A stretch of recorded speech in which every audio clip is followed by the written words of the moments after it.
All right, now yesterday marked the beginning of Child Protection Week. Many believe that the abuse, the neglect and abandonment of children in this country is a scourge. To discuss, we go now live to Durban. We're joined by Thumi Nala from Childline.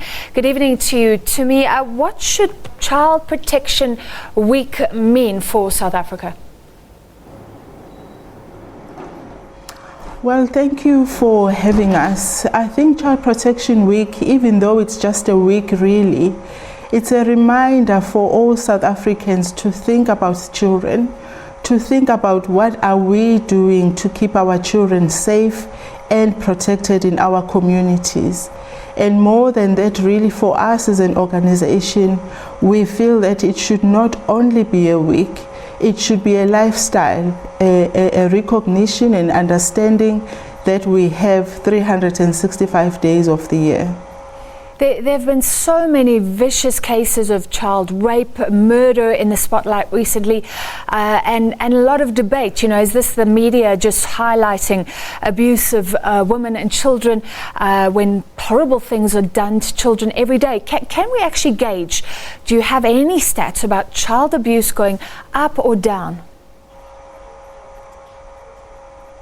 It's very difficult to gauge what is happening, because for ourselves and as an organization, for example, we see that issues of child abuse, sometimes they become the top priority in terms of the statistics that we receive, and in some instances they rank a bit lower. But what we know, for example, when you look at studies that have been conducted in South Africa, that children in our country, as much as 1 in every 3 child in South Africa has experienced a form of abuse, be it physical abuse, sexual abuse in their lifetime. So that in its own highlights the high extent of child abuse cases that we receive. And of course, we know that not all children or all families report such cases to authorities. Well, that's interesting, because what's come up recently, and I'm glad the police minister is looking at it, that women go to police and say, you know, there's a case I want to open, I'm in trouble, and the police say this is a domestic issue. That we know, and that's being addressed. But what about children? Are they taken seriously? Are they speaking out? I mean, it's a very different and even more difficult situation.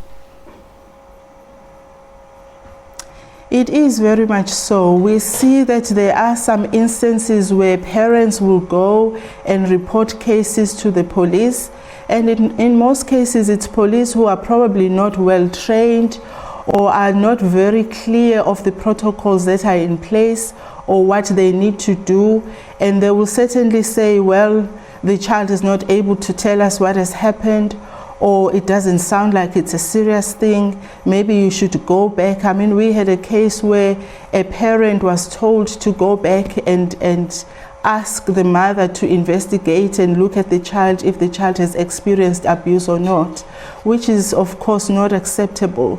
So there are many layers in terms of what happens and what are the barriers to parents and children reporting abuse to our police station or any other service providers who are supposed to be there and provide protection and clear guidance in terms of what should happen in instances where a child has been abused. What about everybody else? How does this become everybody's business? I don't have children. How do I get involved? And what signs should you be looking out for as well? We are certainly at a stage where child protection is everybody's business, right from our politicians, government, private sector, individuals, communities, and family members. So what is important in this regard is if you have any concerns, if you have any suspicions that something is not right or doesn't look proper with a particular child, it could be that you suspect that the child is physically abused, sexually abused, you need to act. You can act by maybe contacting your local police station or your local social workers. If you are concerned that you don't want to get involved to that extent, there are organizations like Childline where you can phone and report such matters anonymously, because children are relying on us as adults to protect them. A 3-year-old, a 6-month-old baby, there is no way that they can protect themselves. So it's really important for all of us as citizens to protect the little ones. That's interesting that you said you would get involved in cases, and I would like to know what is the best organization to approach, because you've even admitted that sometimes people go to the police and they don't get the help they need. So what's a good course of action? I would encourage community members to phone Childline, because in some instances you may not even know where is your local police station or how to get hold of a social worker, or you might be in your workplace and you need to report something urgently. So you can phone Childline. We have a toll-free helpline which is available 24 hours, and it's 0800 555 555. And in that number you can report. You can even speak to a counselor if you're not sure what course of action you need to take pertaining to a child in your neighborhood, or your own child for that matter, and they will be able to support you and direct you accordingly. Outline what services you are providing and what sort of support you're getting from the community, from business, from government. Are you being adequately supported? Support is very difficult. As an organization, we do get support, be it in terms of funding from government departments. We work quite a lot with social development and other government departments in terms of looking at child protection matters.